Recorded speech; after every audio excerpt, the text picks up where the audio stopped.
Want to study in Germany? Then Excella is the best option. Admissions with scholarships available. Call 9881 96666. నమస్తే, నేను Kavitha. Welcome to I dream news. ప్రస్తుతం మనతో పాటుగా ఉన్నారు political analyst Koteswararao గారు. కోటేశ్వరరావు గారు, నమస్కారం అండి. నమస్తే. సో ఇప్పుడు ఖమ్మం గుమ్మం నుంచి తెలంగాణ రాజకీయాలనేవి ఎందుకంత ప్రామినెంట్ గా కనిపిస్తున్నాయి? గతంలో ఎన్నడూ లేనంత హడావుడి ఖమ్మం వేదికగా ఎందుకు కనిపిస్తోంది ఇప్పుడు? ఖమ్మంలో 2014 కానివ్వండి, 2019 ఎన్నికల్లో రాష్ట్రంలో మిగతా జిల్లాల్లో మాదిరి తెలంగాణ రాష్ట్ర సమితి తన ఆధిక్యాన్ని అక్కడ ప్రదర్శించలేకపోయిందనేటువంటిది ఒక ముఖ్యమైనటువంటి అంశం. కాంగ్రెస్ బలంగా ఉండటం రెండో ప్రధానమైనటువంటి అంశం. అందువలన ఆ తర్వాత తెలుగుదేశం కూడా గత ఎన్నికల్లో అక్కడ 2 స్థానాలు సంపాదించుకుంది 2018 ఎన్నికల్లో.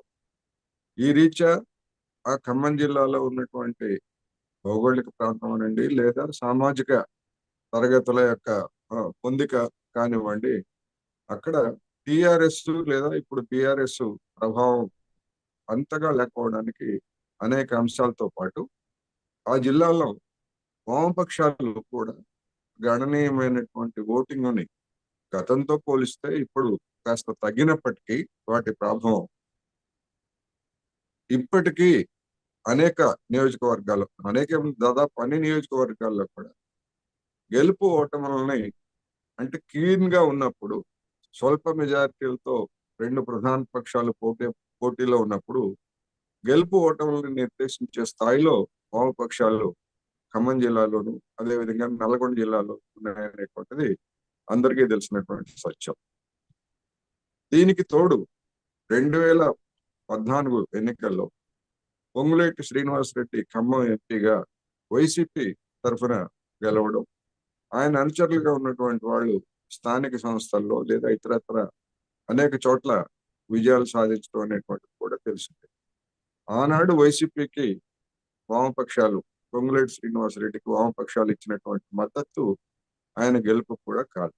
ఇట్లా అనేక అంశాలు సమ్మిశ్రితంగా ఉండటంతో ఇవాళ ఖమ్మం జిల్లా, అదేవిధంగా ఇంకో రకంగా చూస్తే నల్లగొండ జిల్లా, ఈ 2 జిల్లాల్లో ముఖ్యంగా ఖమ్మం జిల్లా అనేటువంటిది వాళ్ళ కేంద్ర స్థానంగా మారింది. ఒకవైపు తన పూర్వ వైభవాన్ని, అక్కడ ఉన్నటువంటి సామాజిక సమీకరణలను ఉపయోగించుకొని తెలుగుదేశం పార్టీ తిరిగి ఇతర పార్టీల్లో చేరినటువంటి తెలుగుదేశం నాయకులందరినీ ఆహ్వానిస్తూ అక్కడ పెద్ద సభ జరిగిన సంగతి కూడా తెలిసింది. డిసెంబర్లో జరిగింది. అదే విధంగా కాంగ్రెస్ కూడా ఆ జిల్లా మీద ఉన్నటువంటి పట్టుని నిలబెట్టుకునేందుకు ప్రయత్నాలు చేస్తూ ఉంది. ఇక బిఆర్ఎస్ విషయానికి వస్తే మిగతా జిల్లాల్లో ఉన్నటువంటి పట్టుని అక్కడ కూడా తాను ప్రదర్శించేందుకు అవసరమైనటువంటి కసరత్తు అంతా కూడా అక్కడ చేస్తూ ఉంది అనే ఈ కారణంగానే ఈ ఎన్నికల్లో, రాబోయేటువంటి ఎన్నికల్లో ఖమ్మం జిల్లా అనేటువంటిది ఒక సమరం జరిగేటువంటి జిల్లాగా మనకి కనిపిస్తాం. అది ద్విముఖ పోటీనా లేకపోతే త్రిముఖ పోటీనా అనేటువంటిది ఒకటి స్పష్టం. ఇవాళ బిఆర్ఎస్ ని వ్యతిరేకించినటువంటి శక్తులు లేదా బిఆర్ఎస్ నుంచి బయటకు వెళ్ళినటువంటి పొంగులేటి శ్రీనివాసరెడ్డి లాంటి వాళ్ళు, ఇటువంటి వాళ్ళందరూ కూడా కాంగ్రెస్ లో చేరేందుకు ఎక్కువ అవకాశాలు కనిపిస్తున్నాయి. అది కాంగ్రెస్ కి కలిసి వచ్చేటువంటి అంశం. ఒకవేళ అదే కనుక జరిగితే, ఇప్పటి వరకు వస్తున్నటువంటి వార్తల ప్రకారం అల్టిమేట్ గా సీట్ల పంపకం అనేటువంటిది కుదిరిన తర్వాత వైఎస్ షర్మిల కూడా అదే కాంగ్రెస్ పార్టీతో సర్దుబాటు చేసుకుంటారు.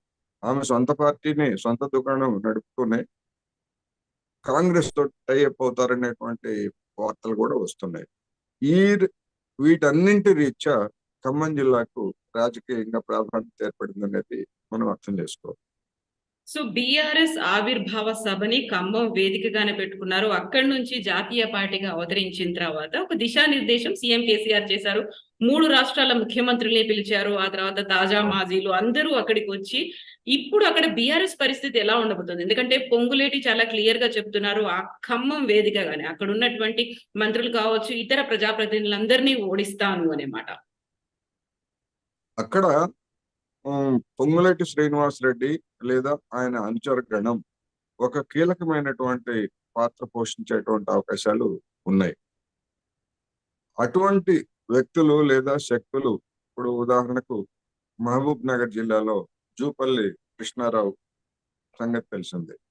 అందువల్లనే నిజానికి జూపల్లి కృష్ణారావు లేదా పొంగులేటి శ్రీనివాసరెడ్డి ఇంకా మరికొందరు తెర వెనకాల ఉన్నటువంటి ప్రముఖులుగా ఉన్నటువంటి ఉండి కూడా ఏ పార్టీలో చేరితే తమ ప్రయోజనాలు నెరవేరుతాయి అనేటువంటి మథనాన్ని గత కొన్ని నెలలుగా జరుపుతున్నారు. ఈ క్రమంలోనే వచ్చినటువంటి కర్ణాటక ఎన్నికలు ఫలితాలు చూసిన తర్వాత ఆ కర్ణాటక ఎన్నికల ఫలితాల వరకు వాళ్ళు వేచి ఉన్నారు. ఎందుకు అంటే కర్ణాటక ఎన్నికల్లో కనుక కాంగ్రెస్ బలం పుంజుకొని అక్కడ అధికారానికి వస్తే దాని ప్రభావం తెలంగాణ కాంగ్రెస్ మీద పడి తెలంగాణ కాంగ్రెస్ పటిష్టమవుతుంది అనేటువంటి అంచనా ఒకటి. ఒకవేళ దానికి భిన్నంగా తిరిగి అక్కడ కర్ణాటకలో బీజేపీ వస్తే తెలంగాణలో ఉన్నటువంటి బీజేపీకి బలం వస్తుంది. కేంద్ర బీజేపీ ఎట్లాగూ ఇక్కడ కేంద్రీకరిస్తున్నది కనుక బీజేపీలో చేరాలా లేకపోతే కాంగ్రెస్ లో చేరాలా అని అనేక మంది చౌరాస్తాలో నిలబడి ఉన్నారు. అడ్డా కూలీల మంది రాజకీయ నేతలు. ఇప్పుడు కర్ణాటక ఎన్నికలు ముగిసిన తర్వాత ఒక స్పష్టత వచ్చింది. గత కర్ణాటక ఎన్నికలకు ముందు నుంచి లేదా ఇప్పుడు జరుగుతున్నటువంటి పరిణామాలు కూడా చూసినప్పుడు Etela Rajender and co BJP నాయకులుగా ఉన్నటువంటి వాళ్ళు రాష్ట్ర పార్టీ అధ్యక్షుడితో ప్రమేయం లేకుండానే వెళ్ళి వీళ్ళతోటి సంప్రదింపులు జరపడం కూడా మనం చూసాం. పొంగులేటి శ్రీనివాసరెడ్డి అక్కడికే వచ్చినటువంటి జూపల్లి కృష్ణారావు ఇంకా కొంతమంది నల్లగొండ ఖమ్మం జిల్లాల నేతలు కూడా అక్కడికి జాయిన్ అయ్యారనేది మనకు తెలిసింది. అదేమి అఫీషియల్ గా బీజేపీ జరిపినటువంటి సమావేశం కాదు.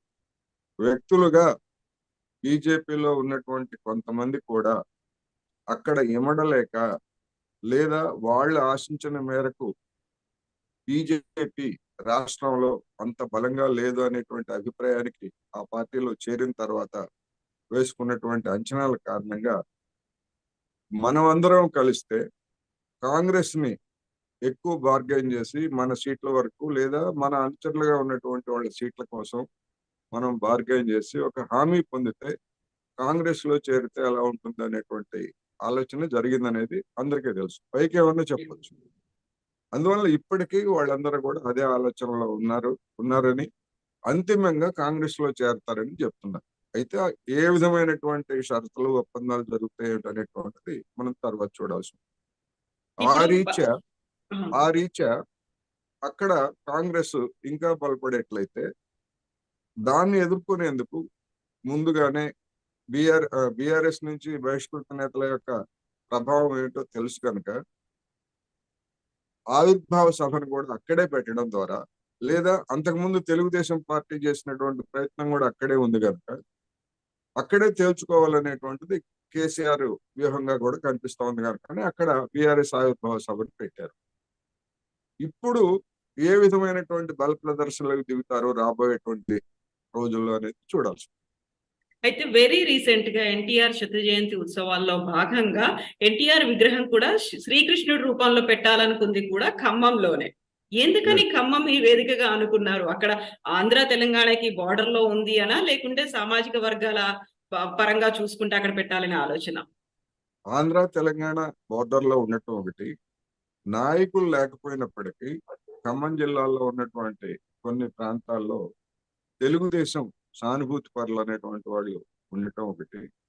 రెండవది సామాజిక సమీకరణాల రీత్యా అక్కడ ఒక బలమైనటువంటి సామాజిక వర్గం ఓట్ల రీత్యాను అదేవిధంగా ఆర్థికంగాను కూడా ఒక బలమైనటువంటి సామాజిక వర్గం ఖమ్మం జిల్లాలో ఉన్నది కనుక తెలుగుదేశం మళ్ళా అటువంటి ప్రయత్నాలు చేసిందనేటువంటిది ఒక ఒక అంచనా, రాజకీయ అంచనా.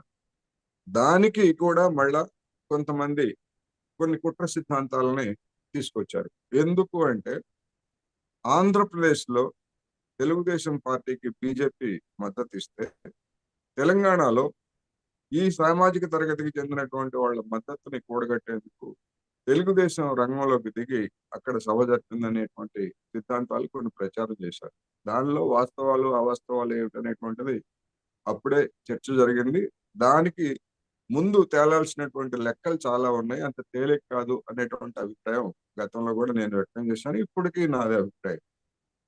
అందువలన అక్కడ ఉన్నటువంటి సామాజిక రీత్యా ఆర్థికంగాను ఒక ఓట్ల రీత్యా కూడా ఒక బలమైనటువంటి సామాజిక తరగతి ఉన్నది కనుక దాన్ని తన వైపు తెచ్చుకునేందుకు బీఆర్ఎస్ తీవ్ర ప్రయత్నాలు చేస్తా ఉంది. అంతకుముందు అసంతృప్తి చెందినటువంటి మన నాగేశ్వరరావు, తుమ్మల నాగేశ్వరరావు లాంటి వాళ్ళని కూడా ఉజ్జగించింది అనేటువంటి వార్తలు వచ్చినాయి. అందువల్ల ఏ పరిణామం ఎట్లా జరుగుతుంది, కాంగ్రెస్ లో చేరేటువంటి అసంతృప్తి నేతలు వీళ్ళందరూ చేరితే ఏమవుతుంది ఏమిటనేటువంటిది కూడా ఇంకా వెయిట్ చేసేటువంటి వాళ్ళు ఉన్నారు. రాష్ట్రం మొత్తం ఒక పరిస్థితి అయితే ఖమ్మం జిల్లాలో జరిగేటువంటి చోటు చేసుకుపోయే పరిణామాల గురించి కొంతమంది ఏ పార్టీలో ఉండాలి ఏమిటనేటువంటి దాన్ని బట్టి కూడా నిర్ణయించుకునేటువంటి అవకాశాలు ఉన్నాయి. ఆ రీత్యా కూడా ఖమ్మం జిల్లాకు ఒక ప్రాధాన్యత ఏర్పడింది అనేది మనం అర్థం చేసుకోవాలి. ఇప్పుడు ఖమ్మంకి సంబంధించి షర్మిల నేను పాలేరు నుంచి పోటీ చేస్తాను అని అంటున్నప్పుడు వామపక్షాలు కూడా తమ అభ్యర్థిని అక్కడే నిలుపుతామనేటువంటి ఒక పోటీ వాతావరణం పాలేరులో కనిపిస్తుంది. ఒకవేళ పొంగులేటి కనుక వస్తే ఆయనతో పాటుగా 10 మంది అనుచరులకు కూడా టికెట్లు ఇవ్వాలి. అలా అయితే కాంగ్రెస్ లో ఒక అసంతృప్తి వినిపించింది. ఫైర్ బ్రాండ్ రేణుకా చౌదరి అలా కుదరదు అని చెప్పారు. ఆ తర్వాత మల్లుభట్టి విక్రమార్క వెరీ రీసెంట్ గా కొత్తగూడెంకి సంబంధించి సిట్టింగ్ ఎమ్మెల్యే వనమా కాదు ఇంకెంతకాలం ఆయనకి ఛాన్స్ ఇస్తారు అంటూ డైరెక్టర్ ఆఫ్ హెల్త్ గడల శ్రీనివాసరావు మాట్లాడటం ఇవన్నీ చూస్తూ ఉంటే బీఆర్ఎస్ నుంచి సో ఇవన్నీ చూస్తూ ఉంటే మీరు అన్నట్టుగా అంతకు ముందు కంటే ఆసక్తికర పరిణామాలు అక్కడ చోటు చేసుకుంటున్నాయి. అండ్ వీటన్నిటికంటే మిగతా తెలంగాణ కంటే కూడా ఇక్కడ ఒక ఆసక్తికరమైనటువంటి రాజకీయం కూడా ఉండబోతోంది. ఖమ్మం జిల్లాలో వైఎస్ షర్మిల గారు నేను అక్కడ పాలేరు నుంచి పోటీ చేస్తాను, నేను అక్కడే ఇల్లు కట్టుకుంటాను అని కూడా ఆమె ప్రకటించారు. ఆఫీసు శంకుస్థాపన కూడా చేశారు. బహుశా షర్మిల గారు ఆ విధమైనటువంటి ఆ నిర్ణయం రావడానికి ఆ పాలేరు కాన్స్టిట్యున్సీలో ఉన్నటువంటి సామాజిక సమీకరణలు కూడా ఆమెను ప్రభావితం చేసి ఉంటాయనేటువంటి నా అభిప్రాయం. ఆ కారణంగా కూడా ఆమె అంటే ఈ ఎత్తులు పొత్తులు లేదా తర్వాత ఏం జరుగుతుంది ఏంటనే దాంతో నిమిత్తం లేకుండా ఒక బలమైనటువంటి సామాజిక తరగతి అక్కడ ఉన్నది కనుక ఆ సామాజిక తరగతి ఆమె వెంట నడుస్తుంది అనేటువంటి అభిప్రాయం కలగటం, ఆ సామాజిక తరగతి గతంలో వైఎస్ రాజశేఖర రెడ్డి మద్దతుదారులుగా ఉన్నారు అనేటువంటి అంచనాతోటి ఆమె ఆ విధమైనటువంటి నిర్ణయం తీసుకున్నారు.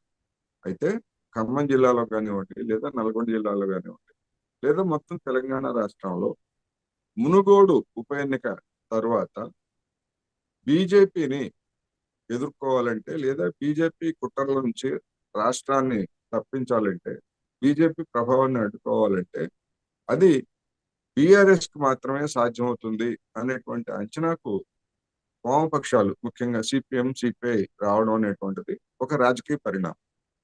అటువంటి రాజకీయ పరిణామం వచ్చిన తర్వాత మునుగోడు ఎన్నికల్లో మేము ఆ ఎన్నిక వరకు తాత్కాలికంగా బీఆర్ఎస్ ను బలపరుస్తామని చెప్పేసి అక్కడ ప్రకటించారు, బలపరిచారు. ఆ బలపరిచినటువంటి ప్రభావం కూడా మనకు తెలిసిందే. బలమైనటువంటి రాజగోపాల్ రెడ్డి బీజేపీ రూపంలో వచ్చినప్పటికీ అక్కడ ఆయన ఓడిపోయారు. ఆ తరువాత వామపక్షాలు అదేవిధంగా బీఆర్ఎస్ మధ్య సంబంధాలు బలపడి రాబోయే అసెంబ్లీ ఎన్నికల్లో కూడా అదే విధమైనటువంటి రాజకీయ అవగాహనతో ముందుకు వెళ్ళాలనేటువంటి అభిప్రాయాలు రెండు వైపుల నుంచి వ్యక్తమయ్యాయి. అందువలన ఆ పొందికలో భాగంగా ఖమ్మం జిల్లాలో ఏ స్థానాల్లో వామపక్షాలు పోటీ చేస్తాయి, ఏ స్థానాల్లో బీఆర్ఎస్ పోటీ చేస్తుంది అనేటువంటిది ఒక అంచనాకంటే ఒక అవగాహనకి రావాల్సి ఉన్నది. ఇంతవరకు ఆ విధమైనటువంటి ప్రాథమికమైనటువంటి చర్చలు జరగలేదు. వివిధ నియోజకవర్గాల్లో ఉన్నటువంటి పరిస్థితులు, గతంలో ఆయా చోట్ల పోటీ చేసినటువంటి అంశాలు ఆధారంగా అనేక ఊహాగానాలు, ఫలానా చోట ఫలానా వాళ్ళు పోటీ చేస్తారు, ఫలానా చోట ఫలానా వాళ్ళు పోటీ చేస్తారు అనేటువంటి ఊహాగానాలు తప్ప ఇంతవరకు అవి వాస్తవ రూపం దాల్చలేదనేది గమనించాలి. ఉదాహరణకు కొత్తగూడెంలో సిపిఐ పోటీ చేస్తుంది అనేటువంటి ఒక అభిప్రాయాన్ని వ్యక్తం చేశారు. దానికి అనుగుణంగానే కొత్తగూడెంలో ఒక పెద్ద బహిరంగ సభ జరపాలని తాజాగా సిపిఐ కూడా నిర్ణయించినట్లు నిన్న ఇవాళ పత్రికల్లో వార్తలు వచ్చాయి. అదేవిధంగా మీరు చెప్పినటువంటి గడల శ్రీనివాసరావు వైద్య శాఖ అధికారి కూడా కొత్తగూడెం నియోజకవర్గంలో పోటీ చేసేందుకు అది ఇప్పటికే అధిష్టాన వర్గం అనుమతి తీసుకున్నారనేటువంటి వార్తలు కూడా వచ్చాయి. దానిలో భాగంగానే వనమ వెంకటేశ్వరరావు ఎంతకాలం అనేటువంటి ఆయన చెప్తారు. ఇంకని అవును. అనేక అంశాలు ఇంకా పరిష్కారం కావాల్సి ఉన్నది. అటు కాంగ్రెస్ లోనూ ఆ సర్దుబాటు జరుగుతుందా లేదా అనేటువంటి చూడాలి. ఉదాహరణకు రేణుకా చౌదరి గురించి రేణుకా చౌదరి చెప్తున్నారు. రేణుకా చౌదరి గతంలో ఉన్నంత బలంగా ఇవాళ లేరు అనేటువంటిది ఒక వాస్తవం. రేణుకా చౌదరికి మద్దతుదారులుగా ఉన్న అనేక మంది ఆ పార్టీకి దూరం అయ్యి బీఆర్ఎస్ మద్దతుదారులుగా కూడా ఉన్నారు. అందువలన వాస్తవ పరిస్థితులకు అనుగుణంగా రేణుకా చౌదరి గారైనా లేదా మళ్ళీ భట్టి విక్రమార్క అయినా మరొక కాంగ్రెస్ నేత ఎవరైనా కానీ అక్కడ బీఆర్ఎస్ ని ఎదుర్కోవాలంటే ఏం చేయాలనేటువంటిది వాస్తవిక పరిస్థితుల మీద ఆధారపడి సర్దుబాట్లు చేసుకుంటేనే పొంగులేటి శ్రీనివాసరెడ్డి అంటూ వీళ్ళందరినీ అకామిడేట్ చేయడం సాధ్యమవుతుంది అనేది మనం అర్థం చేసుకోవచ్చు. రాబోయే రోజుల్లో అంటే మరి ఎక్కువ రోజులు కూడా ఉండవు. రాబోయే కొద్ది వారాల్లోనే ఒక స్పష్టత అనేటువంటిది కూడా ఖమ్మం రాజకీయాల్లోనూ అదేవిధంగా తెలంగాణ రాష్ట్ర రాజకీయాల్లో కూడా స్పష్టత వస్తుందనేటువంటిది మనం ఆశించవచ్చు. ఎస్ అండి. థ్యాంక్ యూ సో మచ్ అండి. Thank you so much Koteswararao గారు. థ్యాంక్ యూ అండి. That's all with political analyst Koteswararao గారు. This is Kavitha signing of.